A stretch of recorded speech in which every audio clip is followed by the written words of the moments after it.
Bu Netanyahu denilen gaddarın, kafirin Fight back.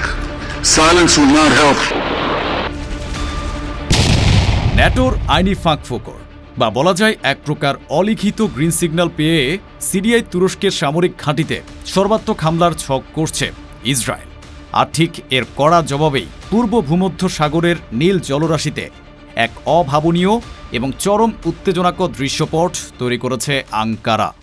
আন্তর্জাতিক জলসীমায় গত কয়েকদিন ধরে ইসরায়েলি সামরিক জাহাজগুলোর একদম গা ঘেঁষে বলতে গেলে তাদের ঘাড়ে নিঃশ্বাস ফেলছে তুরস্কের বিশালাকার যুদ্ধ জাহাজের বহর। গত কয়েক দশকেও ভূমধ্য সাগরের এ অংশে তুরস্কের নৌবাহিনীর এমন আগ্রাসী এবং নিয়মিত কোনো উপস্থিতি ছিল না। ইসরায়েলের হাতে থাকা মাত্র 15টি ছোট মিসাইল জাহাজের বিপরীতে তুরস্কের এই সুবিশাল নৌবহরের উপস্থিতি খোদ তেলাবিবের বুকে কাঁপন ধরিয়ে দিয়েছে।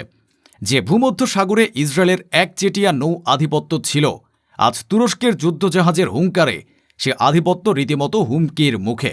আর এই চরম নৌ উত্তেজনার মাঝেই গত কয়েকদিন আগেই সিরিয়ার ইদলিবে অবস্থিত আবু আল দুহুর বিমান ঘাঁটিতে অতর্কিত এবং ভয়াবহ হামলা চালিয়েছে ইসরায়েলি বিমান বাহিনী। কিন্তু এখানেই তৈরি হয়েছে সবচেয়ে বড় এবং রহস্যময় জিওপলিটিক্যাল প্রশ্ন। ইসরায়েল কি তাহলে ন্যাটোর গ্রিন সিগন্যাল পেয়ে দ্বিতীয় বৃহত্তম ন্যাটো পরাশক্তি তুরস্কের সাথে সরাসরি যুদ্ধে জড়াতে যাচ্ছে? সিরিয়ার মাটিতে তুরস্কের সামরিক উপস্থিতি গুড়িয়ে দেওয়ার যে অভিপ্রায় নিয়ে বেনিয়ামিন নেতানিয়াহু এই মুহূর্তে কাজ করছেন, তার আসল কারণ কি? আর সবচেয়ে বড় কথা, তুরস্কের নৌবাহিনী এবং সিরিয়ায় তাদের নতুন করে পাঠানো অত্যাধুনিক এয়ার ডিফেন্স সিস্টেম নিয়ে খোদ তেলাবিবে কেন এতটা আতঙ্ক তৈরি হয়েছে?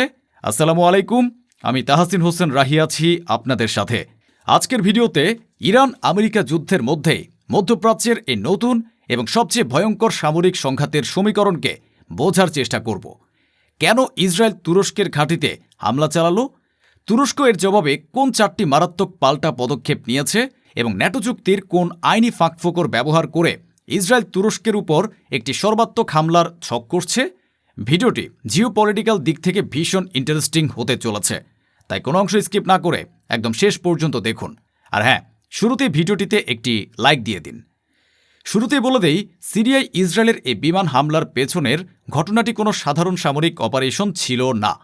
এর পেছনে রয়েছে এক গভীর গোয়েন্দা এবং কূটনৈতিক চাল।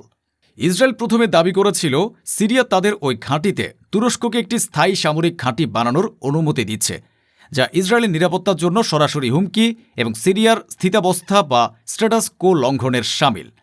কিন্তু আন্তর্জাতিক সংবাদ মাধ্যম রয়টার্স এবং অ্যাক্সিওসের সাংবাদিক বারাক রাভিদের ফাঁস করা এক চাঞ্চল্যকর রিপোর্টে পুরো দৃশ্যপট পাল্টে যায়। রিপোর্ট অনুযায়ী আবু আল দুহুর ঘাঁটিতে বোমা হামলার মাত্র কয়েকদিন আগে ইসরায়েলের গোয়েন্দা সংস্থা মোসাদের ডিরেক্টর রোমান গোফম্যান সরাসরি ফোন করেছিলেন সিরিয়ার পররাষ্ট্রমন্ত্রী আসাদ আল শাইবানিকে। প্রেসিডেন্ট আল শারার শাসনামলে সিরিয়া ও ইসরায়েলের মধ্যে এটি ছিল সর্বোচ্চ পর্যায়ের একটি গোপন যোগাযোগ। সে ফোন কলে সিরিয়ার পররাষ্ট্রমন্ত্রী মোসাদ প্রধানকে অত্যন্ত স্পষ্টভাবে জানিয়ে দিয়েছিলেন যে সেখানে তুরস্কের কোনো স্থায়ী সামরিক ঘাঁটি তৈরি করার বা তুর্কি সেনা মোতায়েন করার কোনো উদ্দেশ্যই সিরিয়ার নেই। অর্থাৎ ইসরায়েল খুব ভালো করে জানত এবং সিরিয়া সরকার তাদের নিশ্চিত করেছিল যে সেখানে তুরস্কের কোনো ঘাঁটি হচ্ছে না। কিন্তু তা সত্ত্বেও ইসরায়েল সেখানে ভয়াবহ হামলা চালালো। কেন? কারণ বেনিয়ামিন নেতানিয়াহু সম্পূর্ণ স্ববিরোধী অবস্থান নিচ্ছেন। সিরিয়ায় হামলা করবার জন্য তার কাছে কোনো শক্তিশালী বা যুক্তিসঙ্গত ন্যারেটিভ নেই। ইসরায়েল আসলে চাইছে সিরিয়ার মাটিতে একটি অলিখিত নিয়ম বজায় রাখতে। নিয়মটা হলো, ইসরায়েল যখন খুশি সিরিয়ায় বোমা মারবে, কিন্তু অন্য কোনো পরাশক্তি, তা সে তুরস্ক হোক বা অন্য কেউ, সেখানে তাদের সামরিক ফুটপ্রিন্ট রাখতে পারবে না। ইসরায়েলের এই হামলার পর ডোনাল্ড ট্রাম্পের সাথে সাংবাদিক বারাক রাভিদ যোগাযোগ করলে ট্রাম্প ইসরায়েলের এই হামলার সমালোচনা করতে অস্বীকৃতি জানান। ট্রাম্প উল্টো দাবি করেন এরদোয়ান তুরস্ককে সিরিয়ায় এক বিপজ্জনক দুঃসাহসিক অভিযানের দিকে টেনে নিয়ে যাচ্ছেন। অন্যদিকে ইসরায়েলের প্রতিরক্ষা মন্ত্রী ইসরায়েল কার্জ অত্যন্ত দাম্ভিকতার সাথে এরদোগানকে হুমকি দিয়ে বলেছেন এরদোগানের উচিত তুর্কি পার্লামেন্টে বসে ইসরায়েলের বিরুদ্ধে ফাঁকা এবং কাল্পনিক ভাষণ দেওয়া চালিয়ে যাওয়া, ইসরায়েলকে আত্মরক্ষার পরীক্ষা করতে না আসা। কিন্তু তুরস্কের প্রেসিডেন্ট রিসেপ তাইয়েপ এরদোয়ান বা তুরস্কের গোয়েন্দা সংস্থা MIT কি ইসরায়েলের এই হুমকিতে ভয় পাওয়ার পাত্র? তারা কি বিনা যুদ্ধে ইসরায়েলের কাছে হার মানতে প্রস্তুত? একেবারেই না। ইসরায়েলের এই ঔদ্ধত্যের জবাব দিতে তুরস্ক এই মুহূর্তে ইসরায়েলের বিরুদ্ধে 4টি নির্দিষ্ট এবং ভয়ঙ্কর সামরিক ও কূটনৈতিক পদক্ষেপ নিয়েছে, যে পদক্ষেপগুলো ইসরায়েলের থিঙ্ক ট্যাঙ্ক এবং নিরাপত্তা মহলের ঘুম হারাম করে দিয়েছে। চলুন দেখে নেই সেই 4টি পদক্ষেপ কি।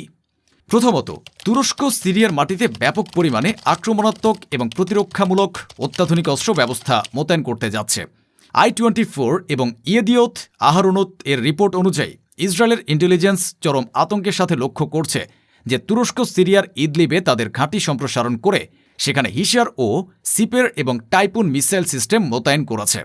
এর মধ্যে হিশার ও সিপের হল অত্যাধুনিক আকাশ প্রতিরক্ষা ব্যবস্থা, যা সিরিয়ায় একবার বসে গেলে সিরিয়ার আকাশ ইসরায়েলি বিমানের জন্য পুরোপুরি লক বা অবরুদ্ধ হয়ে যাবে।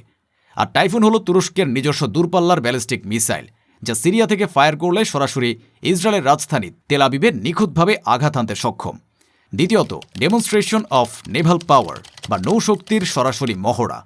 ইসরায়েলি চ্যানেল 12-এর রিপোর্ট অনুযায়ী ইসরায়েলের নিরাপত্তা মহলের কর্মকর্তারা অত্যন্ত উদ্বেগের সাথে লক্ষ্য করছেন যে তুর্কি জাহাজগুলো আন্তর্জাতিক জলসীমায় ইসরায়েলি সামরিক জাহাজের অত্যন্ত কাছাকাছি এসে তাদের উপস্থিতি এবং ক্ষমতার মহড়া দিচ্ছে। এটি ইসরায়েলের উপর এক চরম মনস্তাত্ত্বিক চাপ। এর ফলে ইসরায়েল এখন বাধ্য হয়ে তাদের নৌবাহিনীর সক্ষমতা বাড়াচ্ছে। ইসরায়েল তড়িঘড়ি করে পরিকল্পনা করছে তাদের বর্তমান 15টি মিসাইল জাহাজের বহরকে প্রথমে 17, তারপর 19 এবং শেষ পর্যন্ত 21টি জাহাজে উন্নীত করতে। তৃতীয়ত, ডিপ্লোম্যাটিক বা চরম কূটনৈতিক চাপ। ইসরায়েলি চ্যানেল 12 আরও একটি গুরুত্বপূর্ণ খবর সামনে এনেছে। তুরস্ক এই মুহূর্তে ওয়াশিংটনে তীব্র লবিং বা দেন দরবার চালাচ্ছে, যাতে আগামী মাসে জাতিসংঘের সাধারণ অধিবেশনে যোগ দেওয়ার জন্য ফিলিস্তিনি কর্তৃপক্ষের প্রধানদের ভিসা প্রদান করা হয়। তেল আবিব যে কোনো মূল্যে তুরস্কের এই কূটনৈতিক চাল আটকানোর চেষ্টা করছে। চতুর্থ এবং ইসরায়েলের জন্য সবচেয়ে অপমানজনক পদক্ষেপটি হল আইনি লড়াই।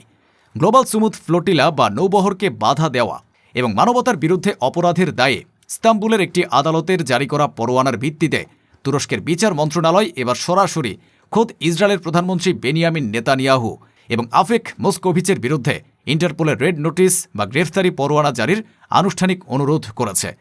এ চতুর্মুখী পদক্ষেপ ইসরায়েলের পক্ষে মেনে নেওয়া একেবারেই অসম্ভব, কারণ যেখানে তুরস্কের মতো একটি বিশাল ন্যাটো সামরিক শক্তি ইসরায়েলের বিরুদ্ধে নেমে পড়েছে, সেখানে ইসরায়েল যদি এখন চুপ করে থাকে তবে মধ্যপ্রাচ্যে তাদের সুপার পাওয়ার ইমেজ চিরতরে ধ্বংস হয়ে যাবে। আর ঠিক সেই কথা মাথায় রেখেই ইসরায়েলের প্রধানমন্ত্রী বেনিয়ামিন নেতানিয়াহু তার প্রতিরক্ষা এবং গোয়েন্দা প্রধানদের সাথে একটি অত্যন্ত গোপন এবং জরুরি সিকিউরিটি ক্যাবিনেট বা নিরাপত্তা বৈঠক করেছেন। আর সেই বৈঠকের একমাত্র এজেন্ডা বা আলোচ্য বিষয় ছিল তুরস্ক। কিন্তু এখন সবচেয়ে বড় প্রশ্ন হল, তুরস্কের মতো একটি ন্যাটোভুক্ত পরাশক্তির বিরুদ্ধে ইসরায়েল কিভাবে সামরিক হামলা চালাবে? ন্যাটোর নিয়ম অনুযায়ী ন্যাটোর কোনো সদস্য দেশের উপর হামলা হলে পুরো ন্যাটো জোট, যার মধ্যে আমেরিকাও রয়েছে, সে যুদ্ধে অংশ নিতে বাধ্য। তাহলে ইসরায়েল কি ন্যাটোর সাথে যুদ্ধে জড়াবে? ঠিক এখানে লুকিয়ে আছে আজকের সবচেয়ে বড় টুইস্ট বা মিনি হুক, যে কারণে আমরা ভিডিও শুরুতে বলেছিলাম ইসরায়েল ন্যাটোর একটি গ্রিন সিগন্যাল পেয়েছে। ইসরায়েলের বহুল পঠিত এবং প্রভাবশালী পত্রিকা ইসরায়েল হায়োম একটি অত্যন্ত চাঞ্চল্যকর রিপোর্ট প্রকাশ করেছে। তারা বলছে জেরুজালেমের নীতি নির্ধারকরা খুব গভীরভাবে অধ্যয়ন করেছেন যে ন্যাটোর আর্টিকেল 5 কিভাবে কাজ করে এবং এটি ঠিক কোথায় কোথায় প্রযোজ্য। ইসরায়েল হায়োমের বিশ্লেষকরা ন্যাটোর আইনে একটি বড় ফাঁক বা লুপহোল বের করেছেন। এই লুপহোলটি হল ইসরায়েলের জন্য ন্যাটোর অলিখিত গ্রিন সিগন্যাল। তারা বলছেন ন্যাটো চুক্তিরই শুধুমাত্র তুরস্কের মূল ভূখণ্ডকে রক্ষা করা। তুর্কি সৈন্যরা যখন সিরিয়ার মাটিতে বা অধিকৃত সাইপ্রাসের মাটিতে প্রবেশ করে, তখন তারা ন্যাটোর সে সুরক্ষা কবচ বা ছাতা সাথে করে নিয়ে যায় না। অর্থাৎ ইসরায়েল যদি সিরিয়ার ভেতরে অবস্থানরত তুর্কি সামরিক ঘাঁটি বা তাদের পাঠানো এয়ার ডিফেন্স সিস্টেমের উপর সরাসরি হামলা চালায়, তবে তুরস্ক আইনগতভাবে ন্যাটোকে এই যুদ্ধে টেনে আনতে পারবে না। ইসরায়েল ঠিক এই আইনি ফাঁকফোকর ব্যবহার করেই সিরিয়ার মাটিতে থাকা তুরস্কের সামরিক স্থাপনাগুলোতে একটি মেজর স্ট্রাইক বা বড় ধরনের হামলার ছক করছে। ইসরায়েল সিরিয়ায় তুরস্কের কোন কোন এলাকাগুলোতে লক্ষ্যবস্তু করতে চাইছে তার একটি সম্ভাব্য তালিকাও তৈরি করেছে। 1 নম্বর লক্ষ্যবস্তু হতে পারে সিরিয়ায় অবস্থানরত তুরস্কের MIT বা গোয়েন্দা সংস্থার কমান্ড অ্যান্ড কন্ট্রোল সেন্টার। সিরিয়ায় রাতের অন্ধকারের আড়ালে তুরস্ক যে বিপুল পরিমাণ অস্ত্রশস্ত্র পাঠাচ্ছে তা MIT এর নির্দেশনায় পরিচালিত হচ্ছে। তাই ইসরায়েল প্রথমে তুরস্কের এই গোয়েন্দা নেটওয়ার্ককে ধ্বংস করতে চাইবে। 2 নম্বর লক্ষ্য হতে পারে সিরিয়ায় তুরস্কের মোতায়েন করা এয়ার ডিফেন্স সিস্টেম এবং রাডার সিস্টেমস। সিরিয়ার আকাশে ইসরায়েলের একচেটিয়া আধিপত্য ধরে রাখতে তুরস্কের হিশার ও সিপের সিস্টেমগুলো ইসরায়েলের জন্য সবচেয়ে বড় বাধা। তাই এগুলোকে পুরোপুরি ধ্বংস করা ইসরায়েলের অন্যতম প্রধান লক্ষ্য। তৃতীয়ত, তুরস্কের টাইফুন মিসাইল প্রোডাকশন বা লঞ্চিং প্যাড। এই দূরপাল্লার মিসাইলগুলো ইসরায়েলের মূল ভূখণ্ডের জন্য সরাসরি হুমকি, তাই এগুলোকে চিহ্নিত করে ধ্বংস করা ছাড়া ইসরায়েলের সামনে কোনো বিকল্প নেই। ইসরায়েল এই মারাত্মক পরিকল্পনা করে রেখেছে তুরস্ককে জব্দ করার জন্য, আর এর প্রতিক্রিয়ায় নেতানিয়াহুর প্রেস অফিস ক্ষোভে ফেটে পড়ে একটি কড়া বিবৃতি দিয়ে বলেছে, এরদোয়ান একজন ইহুদি বিদ্বেষী স্বৈরশাসক, যিনি কুর্দিদের হত্যা করেছেন, হামাসকে আশ্রয় দিয়েছেন এবং সাইপ্রাসের অর্ধেক দখল করে আছেন। ইসরায়েল কোনোভাবেই সিরিয়ায় এরদোয়ানের এই আগ্রাসন মেনে নেবে না। ইসরায়েলের নেতা ও সেনাদের ভয় দেখানোর জন্য এরদোয়ানের এই করুণ চেষ্টা কোনো কাজে আসবে না। কিন্তু তুরস্কের সামরিক বাহিনী এই চোখ রাঙানিকে কোনোভাবেই পাত্তা দিতে রাজি নয়। সিরিয়ার মাটিতে যে কোনো ইসরায়েলি আগ্রাসনের কড়া সামরিক জবাব দেওয়ার জন্য আঙ্কারা সম্পূর্ণ প্রস্তুত। উভয় পক্ষের এই অনড় অবস্থানের কারণে সিরিয়া এবং পূর্ব ভূমধ্যসাগরের পরিস্থিতি এখন এক ভয়াবহ সামরিক সংঘাতের দিকে দ্রুত ধাবিত হচ্ছে। ইসরায়েল একদিকে ন্যাটোর আইনি ফাঁকফোকর ব্যবহার করে সিরিয়ায় তুরস্কের ঘাঁটিতে হামলার ছক করছে, অন্যদিকে তুরস্ক তাদের বিশাল নৌবহর দিয়ে ভূমধ্যসাগরে ইসরায়েলকে মনস্তাত্ত্বিক এবং সামরিকভাবে অবরুদ্ধ করে ফেলছে। আপনার কি মনে হয়, আমেরিকার প্রচ্ছন্ন মদতপুষ্ট হয়ে ইসরায়েল কি সিরিয়ার মাটিতে তুরস্কের বিরুদ্ধে সে আত্মঘাতী হামলার পথে হাঁটবে, নাকি ভূমধ্যসাগরে এরদোয়ানের এ আগ্রাসী নৌশক্তির চাপের মুখে তেল আবিবকে নীরবে নিজেদের সামরিক আধিপত্যের পতন মেনে নিতে হবে? এই রুদ্ধশ্বাস ভূরাজনৈতিক সমীকরণ নিয়ে আপনাদের তীক্ষ্ণ বিশ্লেষণ আমাদের কমেন্ট বক্সে জানাতে পারেন। আন্তর্জাতিক রাজনীতির এমন গভীর এবং লজিক্যাল বিশ্লেষণ পেতে আমাদের চ্যানেলটির সাথে যুক্ত থাকুন। দেখা হবে পরবর্তী ভিডিওতে নতুন কোনো সমীকরণ নিয়ে। ভালো থাকবেন।